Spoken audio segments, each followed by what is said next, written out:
사랑의 하나님 감사합니다. 오늘도 우리가 주님 앞에 나와 주일 오전 예배를 올려드립니다. 이 예배를 하나님께서 기쁘게 받아주시고 가정에서나 현장에서 예배를 드릴 때에 우리들의 마음이 하나님을 향하여 있게 하시고 혹시나 우리가 예배를 드리는 데에 방해가 되어지는 부분이 있다면 오로지 그 모든 생각과 마음과 환경을 하나님께로 집중하여 이 시간만큼은 하나님 앞에 우리의 마음을 드리며 예배를 드리고 또 하나님이 오늘도 우리에게 주시는 말씀을 받으며 그 뜻을 우리의 마음에 새길 수 있도록 성령 하나님 이 시간 예배 가운데 함께하여 주옵소서. 현장에서 가정에서 이렇게 예배 드린 지 오래가 되어졌습니다. 그러나 그럼에도 불구하고 하나님께서는 예배하는 그 시간 하나 되어지게 만드실 줄 믿사오니 우리의 생각과 마음이 하나님의 영으로 하나가 되어져 오직 주님을 높일 수 있도록 성령 하나님 우리를 인도하여 주옵소서. 예수님의 이름으로 감사하며 기도드립니다. 아멘. 오늘 저와 여러분들이 나눌 말씀은 또 꿈 얘기입니다. 바로 왕이 꿈을 꾸게 되어지죠.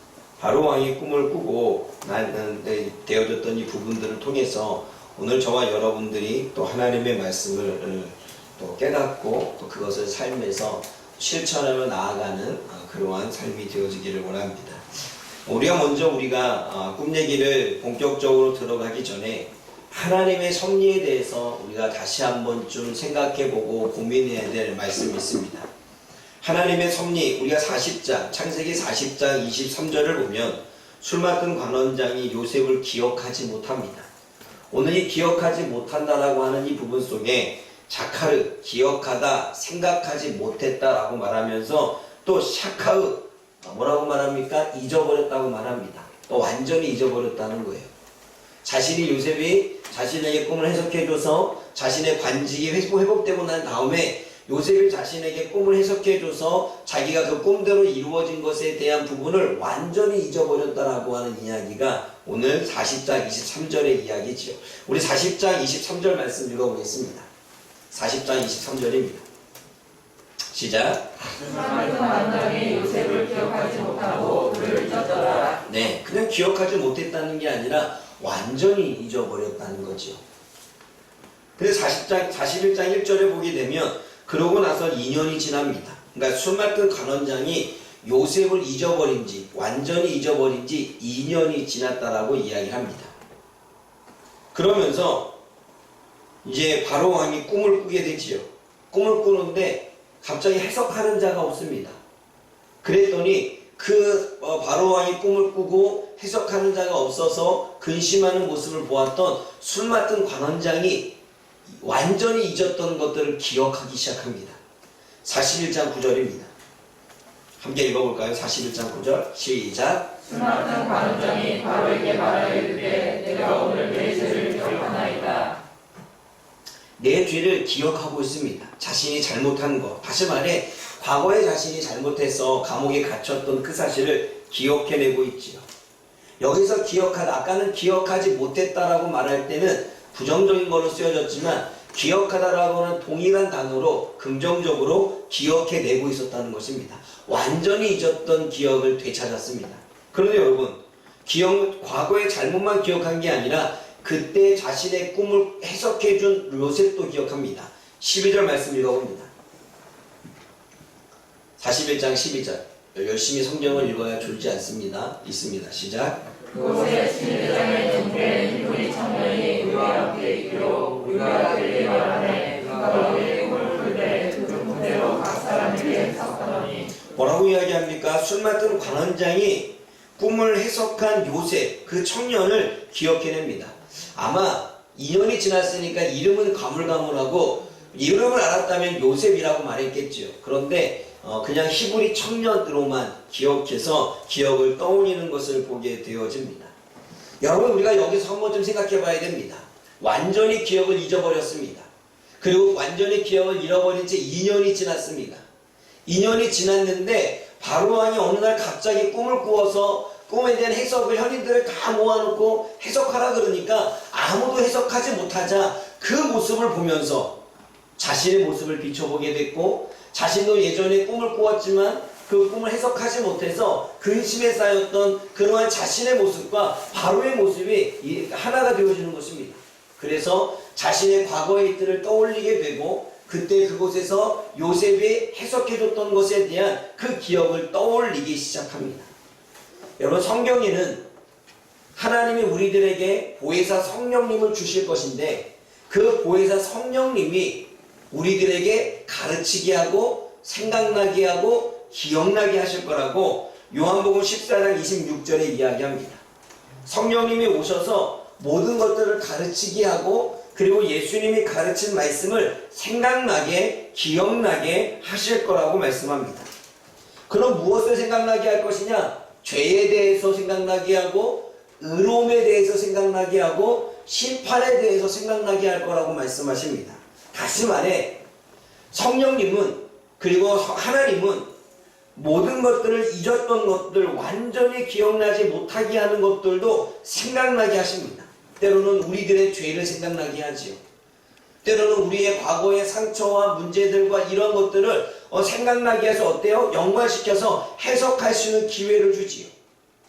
또는 주님께서 우리가 오랫동안 신앙생활하면서 배웠던 말씀을 생각나고 기억나게 하지요. 그리고 내가 살아가고는 삶 속에서 이게 죄인지 이게 하나님 앞에 올바른 것인지 생각나게 하시지요. 그리고 내가 이런 행위를 하는 것이, 성경에는 이렇게 했던 사람들이 하나님을 어떻게 하셨지라고 하는 그 행위들이, 그 가르침들이 생각나고 기억나지요. 그래서 여러분, 예수님께서 제자들에게 가르칠 때에도 내가 생각나게 한다, 기억나게 하기 위해서 반복해서 다시 가르친다라고 이야기합니다. 잊었으니까, 가르치는 것을 잊었고 가르치는 것을 생각하지 못하니까 내가 다시 기억을 떠올리도록 다시 가르친다라고 예수님이 그렇게 제자들에게 하신 말씀을 우리가 보게 되어집니다. 여러분, 여기서 우리는 하나님의 섭리를 봐야 됩니다. 만약 술 맡은 관원장이 계속 완전히 기억을 잊어버린 채 살아갔더라면 요셉은 총리가 될 수 없고, 요셉은 하나님께서 세우시려고 하는 그 세우심의 계획 속에 들어갈 수가 없습니다. 여하튼 요셉을 총리로 세우고 하나님이 요셉에게 꾸었던 꿈을 이루기 위해서는 하나님은 분명히 일하셔야만 했습니다. 그런데 바로 왕에게 주님께서는 꿈을 꾸게 하셨고, 그 꿈을 통해서 주님께서는 바로 왕이 요셉을 만날 수 있는 기회를 제공했다는 것입니다. 사랑하는 여러분, 요셉에게 먼저 꿈으로 말씀하셨고, 그리고 이미 술 맡은 관원장과 떡 굽는 관원장의 꿈을 해석해 줌으로 그들이 요셉의 꿈을 잘 해석하는 사람을 경험하게 하셨고, 그리고 바로가 꿈을 꿨을 때 그 요셉이 바로 그 꿈을 해석할 수 있는 가능한 자라는 것을 기억하며 떠올리게 하셨던 이 과정 속에 우리는 하나님의 섭리를 볼 수 있습니다. 그러면 여러분, 우리들의 죄를 기억나게 하는 것은 하나님의 섭리입니다. 하나님의 말씀이 기억나서 분별케 하시는 것은 하나님의 섭리입니다. 지금 나의 행동이 옳으냐 옳지 않느냐 라고 하는 부분을 깨달을 수 있도록 마음을 주시는 것은 성령님이 하시는 것입니다.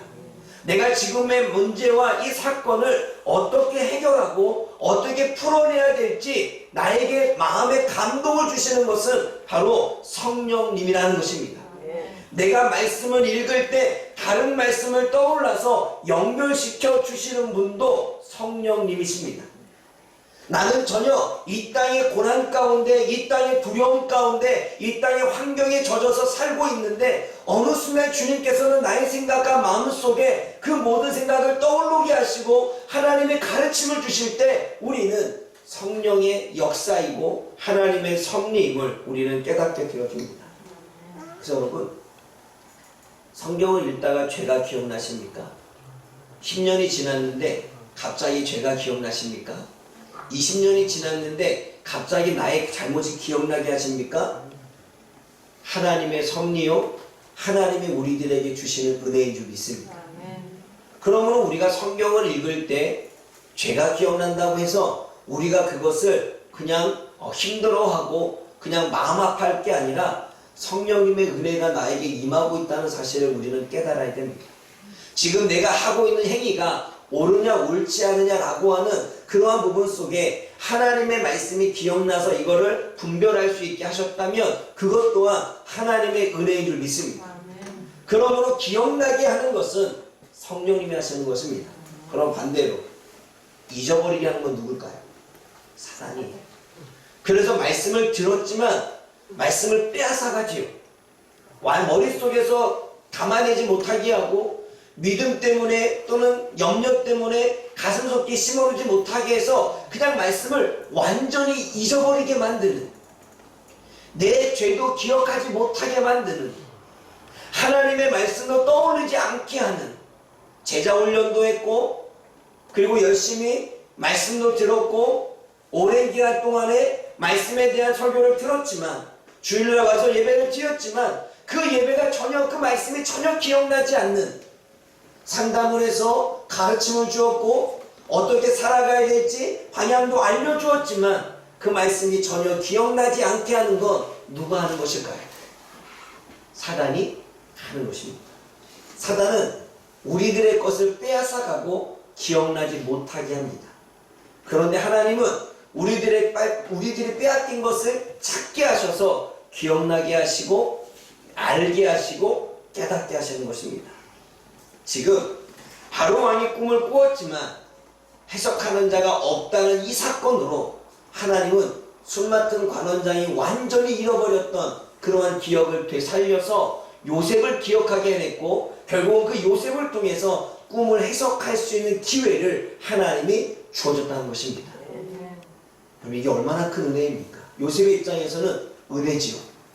잊었던 자를 기억나게 하시는 게 얼마나 큰 은혜입니까? 사랑하는 여러분, 그러므로 저와 여러분들은 기억하는 자가 되어지기를 원합니다. 청문회에서도 다 얘기해요. 기억 안 나는데요.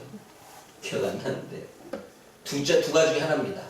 사단에게 빼앗겨서 완전히 기억 못하던가 아니면 기억하고 있는데 거짓말하고 있던가.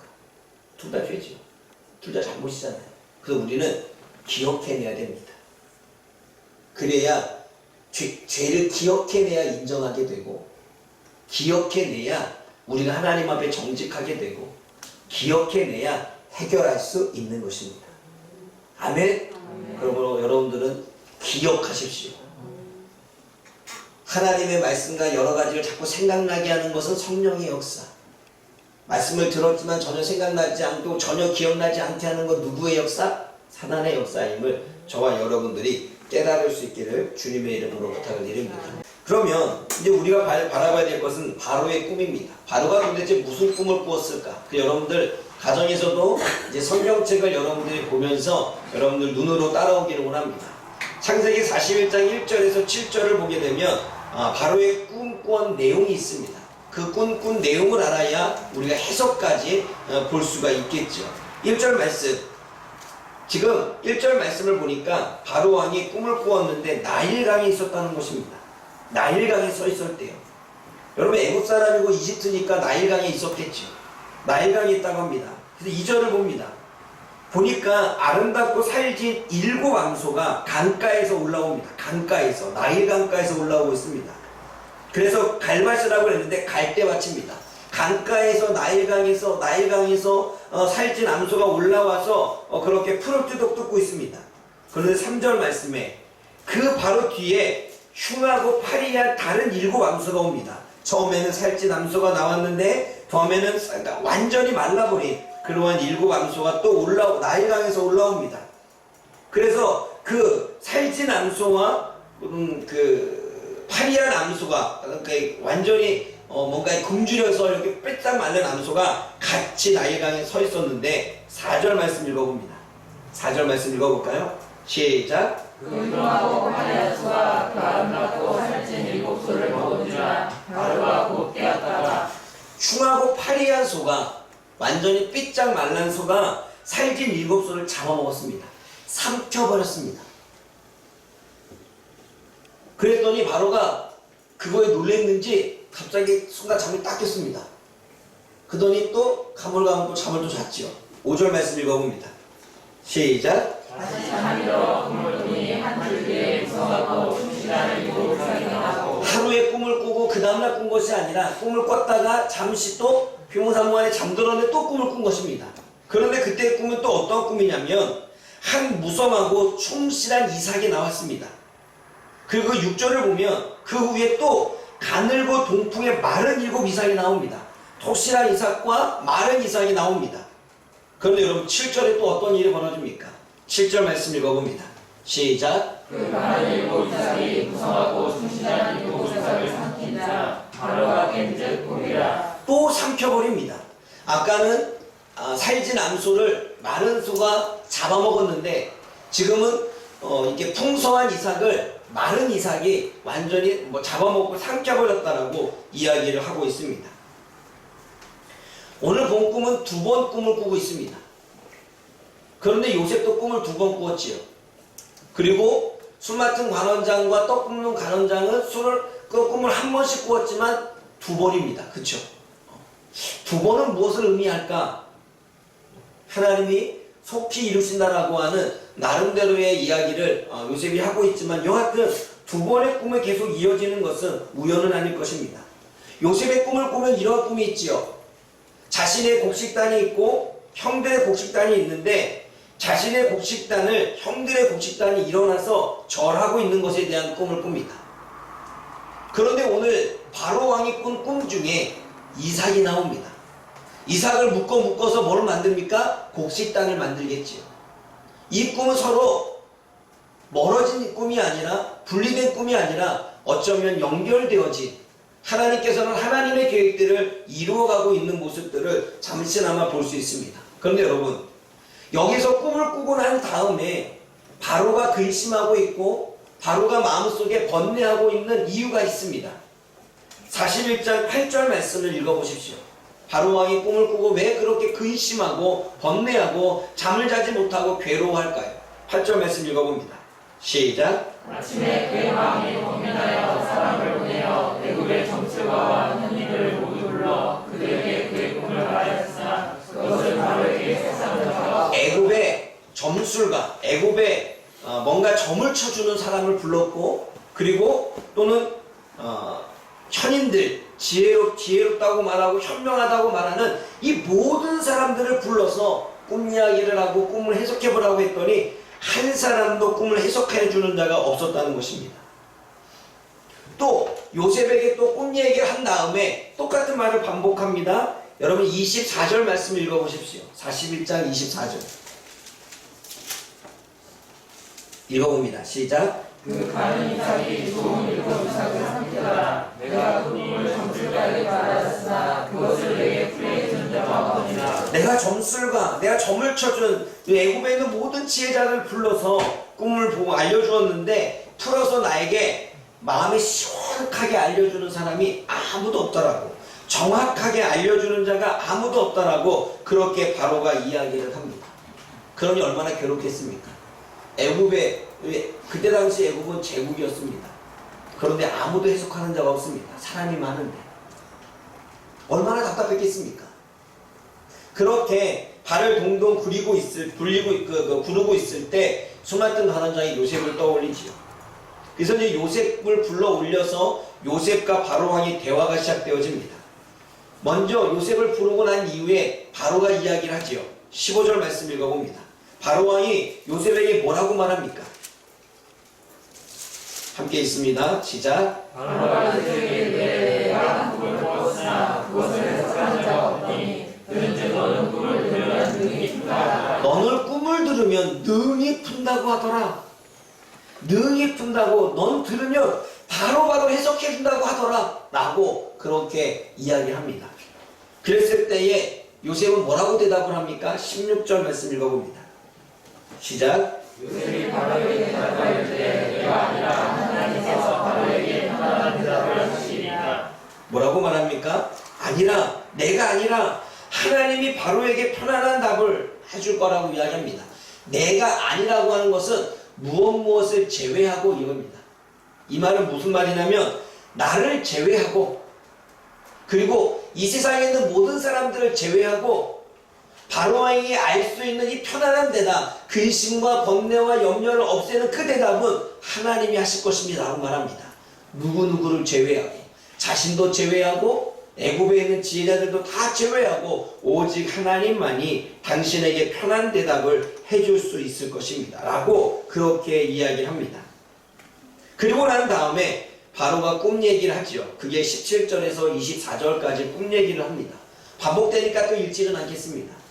그러면 그 꿈에 대한 이야기를 듣고 요셉은 뭐라고 해석하느냐는 거죠. 25절에서 32절이 요셉의 꿈에 대한 해석인데, 또 여러분들 가정에서나 현장에서 성경책을 보면서 여러분 눈으로 따라오기를 원합니다. 먼저 25절 말씀 읽어보겠습니다. 25절 말씀 시작. 요셉이 바로에게 가로되 나의 꿈은 하나라. 하나님이 그가 실을 바로에게 보이시니라. 뭐라고 말합니까? 25절에 뭐라고 말하냐면 바로의 꿈은 두 개를 꿨는데 똑같은 하나의 꿈이라는 것입니다. 똑같은 꿈이라는 것입니다. 그리고 그 꿈은 하나님이 하실 일을 보여주는 꿈이라고 말합니다. 그럼 앞으로 그 일이 이루어진다는 얘기죠. 그러면 26절에 나옵니다. 해석을 해주는데 일곱 암소는 7년, 일곱이니까 7년을 이야기하고 일곱 좋은 이삭도 7년을 이야기합니다. 그러니 꿈은 하나입니다. 그리고 27절에 파리하고 흉한 암소 또한 7년입니다. 7마리였으니까. 그리고 동풍에 말라 속이 빈 일곱 이삭도 7년입니다. 그러니까 다 7년을 이야기하고 있는 거예요. 그랬더니 28절 말씀 읽어봅니다. 28절 시작. 내가 바로에게 이르기를 하나님이 그가 하실 일을 바로에게 보이신다니 이것이라. 바로에게 이르기를 하나님이 하실 일을 바로에게 보이시는 것이 이것이라 라고 말할 때 여러분 이게 무슨 말이냐면 바로와 하나님이 당신에게 행하실 일을 보이시는 것이 어떠한 사건인지 내가 이제부터 말하겠습니다 라고 말하는 거예요. 그러니까 이제부터 본격적인 해석이 들어간다는 거죠. 그러면서 29절을 말합니다. 온 애굽 땅에 7년 동안 큰 풍년이 있을 거라는 것입니다. 그러니까 풍성한 이삭도 그리고 살찐 암소 7마리도 7년 동안 큰 풍년이 있겠다는 것입니다. 근데 나일강에서 올라왔어요. 여러분 이집트가 부강할 수 있었던 것은 나일강 때문입니다. 나일강에서 끊임없는 이렇게 물을 제공해 주니까 그렇게 풍년할 수 있는 거예요. 왜냐하면 나일강이 범람하게 되면 범람한 물이 그 온 지대에 그렇게 물을 다 준대요. 그래서 여러분 나일강 옆에 있는 이집트가 복받은 나라라고 이야기를 합니다. 물론 이제 그게 때로는 이게 왔다 갔다 해서 그것 때문에 그 홍수가 일어나기도 하지만 여하튼 축복의 땅이라고 이야기를 합니다. 나일강에서 올라왔습니다. 나일강에서 올라왔는데 7년 동안 축축한 풍년이 분다는 것입니다. 그러면 파리하고 말라버린 이삭과 파리한 소는 그 다음에 바로 큰 7년 동안의 큰 풍년 이후에 그 뒤에 흉년이 오는데 7년 동안 흉년이 온다는 것입니다. 그런데 그 흉년이 아주 심각한 흉년이라고 말합니다. 31절 읽어봅니다. 시작. 아니 30절 먼저 읽어봅니다. 시작.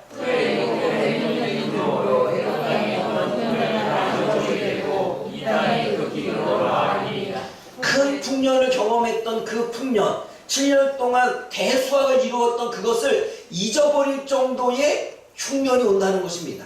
얼마나 큰 흉년이냐? 31절 읽어봅니다. 시작. 후에는 그 흉년이 너무 심함으로 이전 흉년을 당해서 기억하지 못하게 되리이다. 네, 흉년이 너무나 심하니까 이전에 풍년을 경험했던 것 7년 동안 대풍년을 경험했던 것을 완전히 잊어버릴 정도로의 그런 흉년이, 그런 고난이, 그런 어려움이 찾아오게 될 거라고 지금 이야기를 하고 있습니다. 꿈 해석이 됐죠.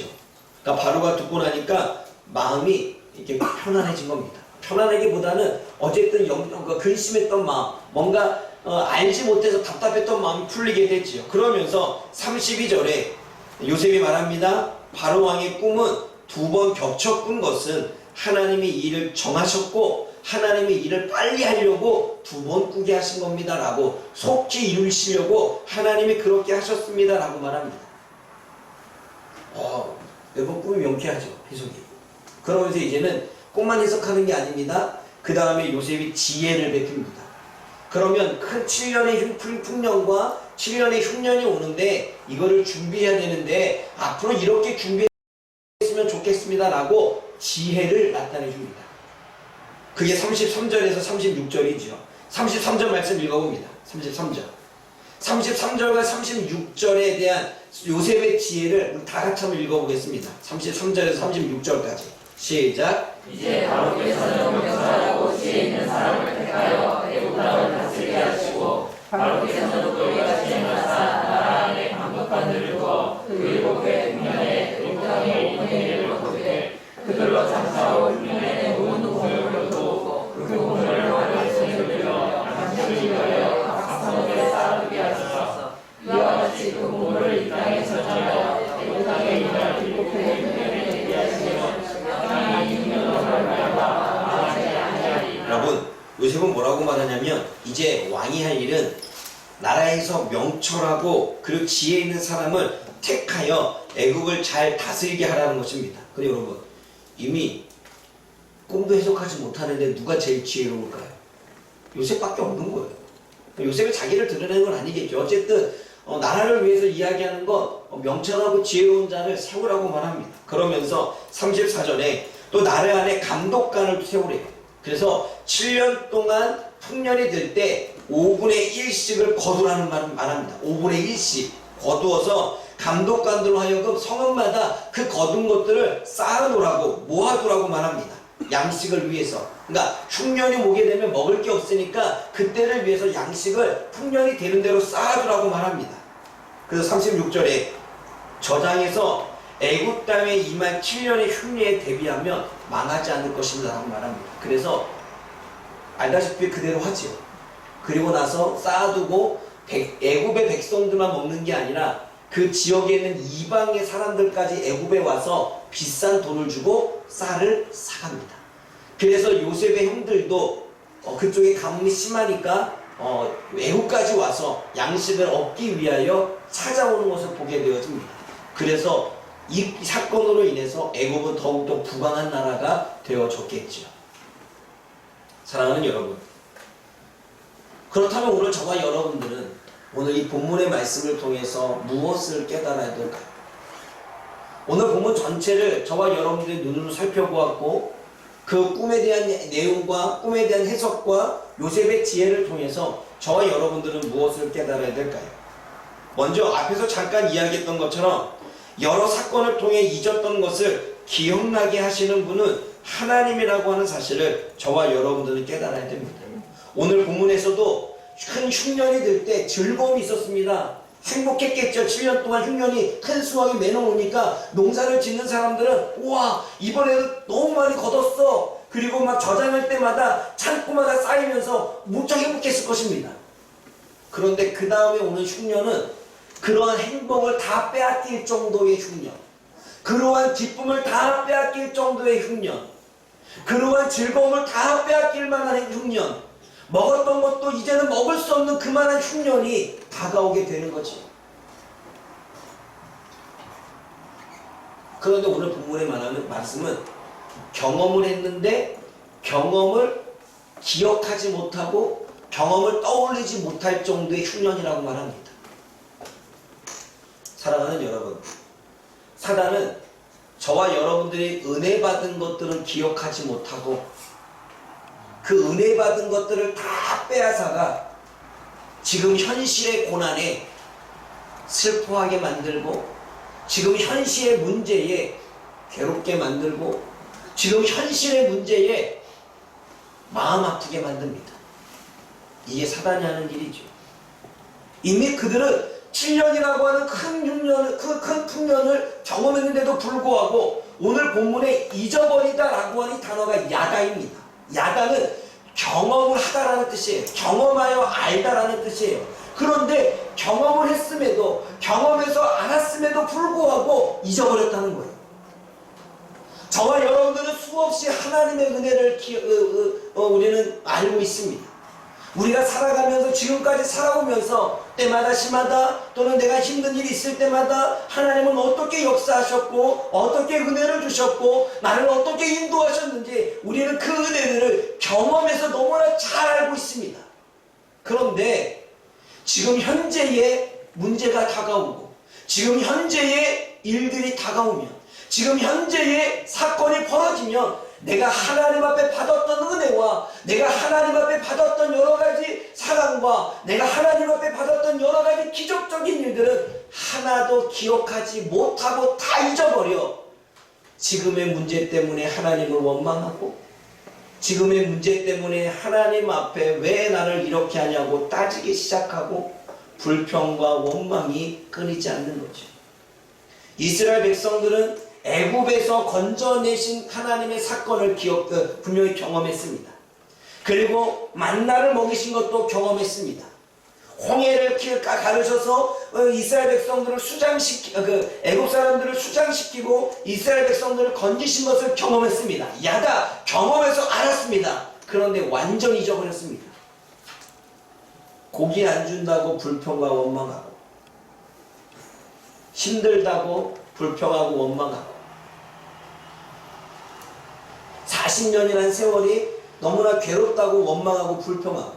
근데 여러분 40년을 돌린 것도 하나님이 돌릴 마음이 없었는데 하나님 말씀을 안 들으니까 하나님이 내가 너의 말이 내 귀에 들린 대로 시행하리라 그래서 40년 동안 하나님이 돌리신 거거든요. 사랑하는 여러분, 저와 여러분들은 얼마나 하나님의 은혜를 기억하며 살고 있습니까? 오늘 저와 여러분들은 지금의 사건과 지금의 문제와 지금의 상황과 지금의 일들 때문에 하나님의 은혜를 기억하지 못한 채 완전히 잊어버린 채 그렇게 살고 있지는 않습니까? 제발 내가 지금 힘든 일이 있어도 하나님이 나에게 주신 은혜는 잊어버리지 맙시다. 하나님이 나에게 은혜를 베풀고 나에게 여러 가지 일들을 해주셨던 그 은혜를 잊어버리지 않을 때 우리는 그 현실 속에서도 하나님께 감사가 나오는 거고 하나님을 향한 소망이 나오는 것입니다. 하나님에 향한 믿음이 나오는 거고 하나님을 향한 기대가 나오는 것입니다. 그런데 우리는 그 은혜를 잊어버리니까 소망 대신에 좌절이 나오고 감사 대신에 원망이 나오고 믿음 대신에 의심이 나오는 거죠. 은혜를 기억하지 못하니 은혜를 생각하지 못하니 우리는 현실에 잠식되어져서 하나님 앞으로 받았던 모든 것들을 다 잃어버리니 하나님의 마음은 어떠시겠습니까? 사랑하는 여러분, 힘들고 어려울 때, 두렵고 괴로울 때, 지금의 사건이 일어나서 내가 힘든 그 순간에도 하나님의 은혜를 기억하십시오. 아멘. 그러면 그 은혜가 소망을 줍니다. 아멘. 그 은혜가 하나님의 일하심을 기대하게 합니다. 아멘. 그 은혜가 하나님은 언제든지 나와 함께 하셨고 은혜를 베풀 거라고 하는 믿음을 주게 되어 있습니다. 그러므로 은혜를 빼앗긴 자가 아니라 은혜를 기억하는 하나님의 백성들이 되어지기를 원합니다. 그래서 기억하게 하시는 것은 성령이 하는 일이고 기억하지 못하게 빼앗는 것은 사단이 하는 일입니다.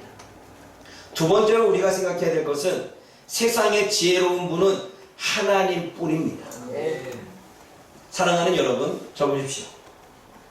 애굽의 제국이라고 해서 부강한 나라였고 그 당시에 많은 현인과 많은 점성술다와 그리고 어떠한 문화를 만들어가고 있는 그 이집트 문명 속에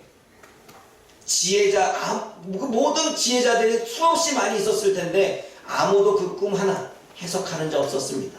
왜냐하면 그 꿈은 육적인 게 아니라 영적인 거였기 때문에 그렇습니다.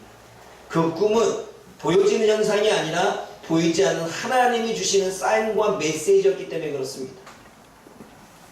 그러므로 사랑하는 여러분, 세상의 이 모든 애굽의 지혜로운 자들 중에 아무도 해석하지 못했지만 그리고 요셉조차도 나를 제외해라 이것을 해석하는 분은 오직 누구다? 하나님이다. 사랑하는 여러분, 세상에 가장 지혜로우신 분은 하나님이십니다. 아멘.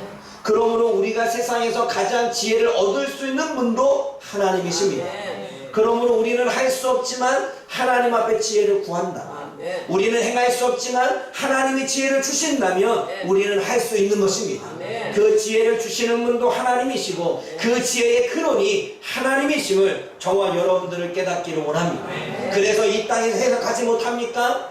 이 땅에서 풀리지 못하는 문제가 있습니까? 이 땅에서 이해되지 않은 사건들이 있습니까? 내가 뭔가 알지 못하는 비밀한 일들이 있습니까? 그 모든 것들을 가르쳐 주시고 알려주시고 해결해 주시고 풀게끔 하시는 분이 하나님인 줄 믿습니다. 그 하나님께서 요셉에게 역사에서 아멘. 앞으로 바로왕의 애국을 이렇게 다스리십시오라고 지혜까지 조언하는 것을 보게 되어집니다. 그것은 요셉의 지혜가 아니라 요셉에게 주신 하나님의 지혜인 줄 믿습니다. 아멘. 그러므로 세상에 지혜로우신 분은 하나님 오직 아멘. 한 분뿐입니다. 아멘. 세 번째로 생각해야 될 것은 때론 하나님이 하실 일을 꿈으로 말씀해 주십니다.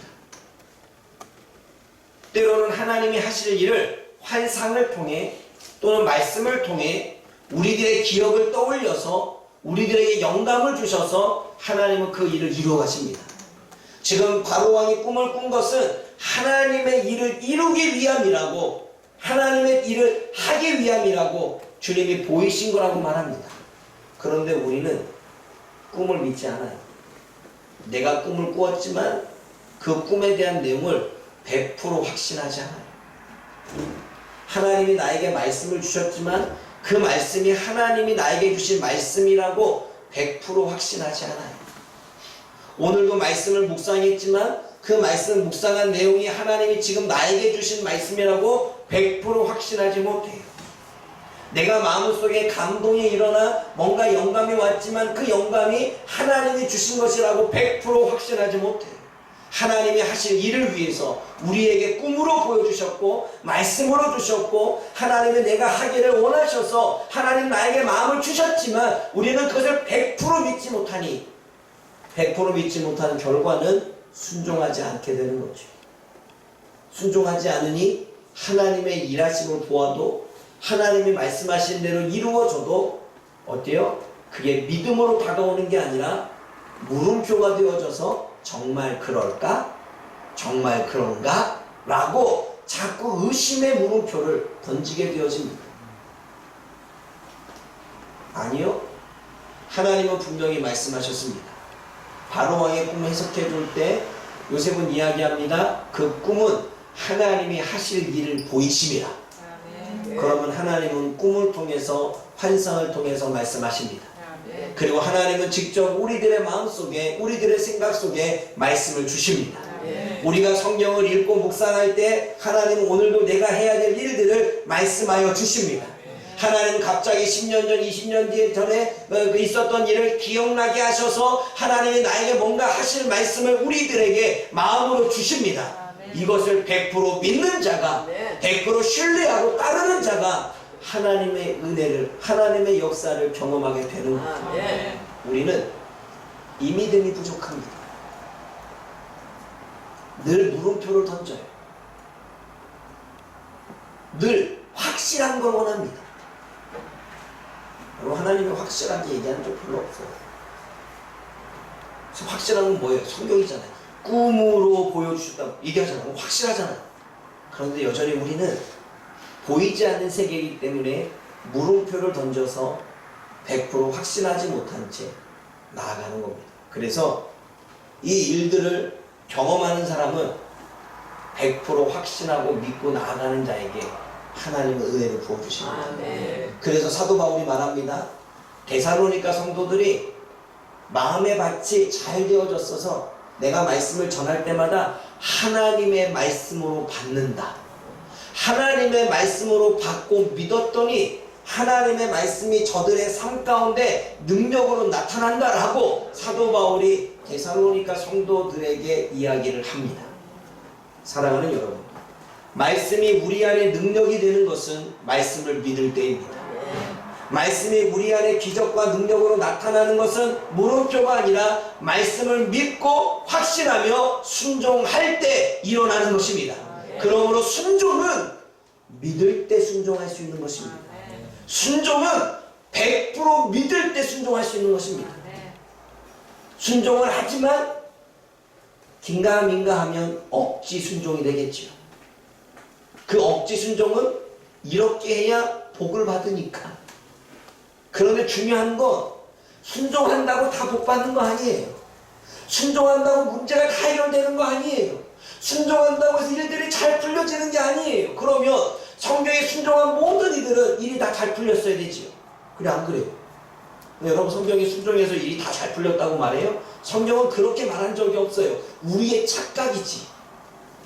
우리 자기 복음이 자기 신앙이 순종하면 다 복을 받을 거야 라고 하는 그 믿음 가운데 기복신앙 가운데 사로잡혀 있는 것입니다. 순종하면 하나님의 말씀에 순종하는 것이지 하나님의 말씀을 믿는 믿음의 표현이지 순종한다고 해서 일이 다 잘 되는 거 아니에요. 하나님은 그렇게 얘기한 적 없어요. 우리의 잘못된 믿음과 신앙입니다. 그런데 순종하면 하나님의 뜻을 하나님의 향한 믿음을 가지고 주님의 뜻을 따랐기에 하나님이 그대로 내버려 두지 않는다는 것입니다. 분명히 하나님은 하나님의 방법으로 하나님의 일들을 이루어 가시는 것입니다. 아멘? 아멘. 우리는 그것을 알기에 순종하고 그것을 알기에 믿고 나아가는 거지. 그러므로 순종은 믿음이 수반됩니다. 억지로 하는 순종은 믿음이 수반된 게 아니에요. 믿음이 있는 순종은 믿음이 있는 것은 기쁘게 순종하게 하고 고난이 따라도 순종케 만들고 힘든 일고 어려운 일이 생겨도 순종케 만드는 게 그게 하나님을 향한 온전한 믿음입니다. 그런데 내가 그것을 하면 나에게 힘든 일이 생길 거라고 하는 부분이 있지만 어쩔 수 없이 하라고 하니 한다면 그건 온전한 믿음은 아니죠. 주님을 향한 기대의 마음을 가지고 있는 것은 아니지. 그러므로 성경은 우리들에게 온전한 믿음을 원하고 있는 것입니다. 온전한 순종을 그래서 원하는 것입니다. 기억하십시오.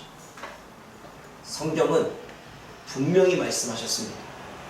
그러나 우리의 믿음이, 우리의 자기 복음이 하나님의 말씀을 믿지 못하고 상황에 따라 환경에 따라 흔들어대고 있는 것입니다. 하나님은 꿈으로 가르치십니다. 하나님은 말씀으로 이야기해 주십니다. 하나님은 기억나게 하시고 생각나게 하시고 영감을 주셔서 주님의 뜻을 가르쳐 주십니다. 아멘. 이것을 100% 믿는 자가 아멘. 주님의 음성을 듣게 될 것입니다. 아멘. 마지막 네 번째로는 하나님이 주신 지혜는 영혼을 위해 사용할 때 하나님은 나에게 은혜를 주시는 것입니다. 여기서 지혜라고 하는 건 제가 금요철회 때도 얘기했나요? 지혜는 통찰력과 하나님의 뜻을 알아가는 부분이겠죠. 분별력과 이해력과 이 모든 거겠죠. 제가 아마 금요철회 때 얘기했을 것입니다. 지혜를 우리가 하나님은 이미 우리가 돈을 벌 수 있는 지혜, 세상에 어떠한 일이 벌어질지 아는 지혜, 그리고 이 문제를 어떻게 해결할 수 있는 지혜를 다 주셨는데 우리가 그 지혜를 온전히 못하는 이유는 플러스 욕심이 들어가서입니다. 욕심, 그래서 나를 위해서 그 지혜를 활용하니까 솔로몬과 같이 어떻게 되어집니까? 하나님 부강하게 했지만 결국은 자신의 욕심을 채우는 부분으로 솔로몬이 변해갔던 것처럼. 사랑하는 여러분, 지혜는 하나님과 하나님의 나라와 그리고 하나님의 백성들을 위해서 주신 것이 지혜입니다. 은사는 나를 위해 쓰는 게 아니라 하나님과 하나님의 나라와 하나님의 백성들을 위해 쓰는 것이 은사입니다. 재능은 나를 위해서 쓰는 게 아니라 나를 자랑하기 위해 쓰는 게 아니라 하나님과 하나님의 나라와 하나님의 백성들을 위해서 사용해야 되는 것입니다. 그럴 때 하나님은 내가 하나님의 것으로 하나님이 주신 것으로 내가 영혼을 위해서 하나님의 나라를 위해서 사용했더니 주님은 잘했다 충성된 종아, 내가 이 모든 일에 온전히 충성했기에 내가 너한테 10골을 더 주겠노라, 5골을 더 주겠노라 라고 하는 더하는 은혜가 있는 것입니다. 네. 요셉은 하나님 앞에 받은 지혜를 하나님의 말씀을 해석해주는 하나님을 위해서 사용하고 있고, 그리고 애굽의 백성들과 수많은 영혼들을 위해서 앞으로 흉년을 이렇게 다스리고 이렇게 준비하라고 그 지혜를 제공해주고 있습니다. 자신을 위해서 그 지혜를 쓴 게 아니고, 자신을 위해서 재능을 쓴 게 아니고, 자신을 위해서 물질을 쓰는 게 아니고, 자신을 위해서 은사를 쓰는 게 아니라 하나님이 나에게 주신 모든 것들, 그게 가르치는 은사면, 악기를 다루는 은사면, 그리고 내가 만든 어떠한 남들이 알지 못하는 어떠한 뛰어난 사고력과 통찰력이 있다면, 그리고 남들이 알지 못하는 은사가 있다면, 그것을 다른 사람을 위해 하나님의 나라를 위해 사용할 때 나를 높이시는 것은 하나님이십니다.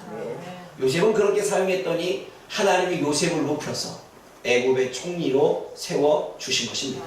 다니엘도 그렇게 지혜를 썼더니 하나님이 다니엘을 3년에 걸쳐 3번의 왕을 모실 수 있도록 하나님이 바벨론의 2인자로 만들어 주신 것입니다. 사랑하는 여러분, 잘 보십시오. 여러분들이 가진 지혜는 여러분들 것이 아니라 하나님의 것입니다. 그러면 그 하나님의 것을 청지기처럼 잘 사용해야 됩니다. 하나님을 위해서, 하나님의 나라를 위해서, 영혼들을 위해서. 그러면 하나님은 나에게 더 큰 은혜를 베풀어 주실 것입니다. 여러분들의 물질은 여러분들 게 아닙니다. 하나님의 것입니다.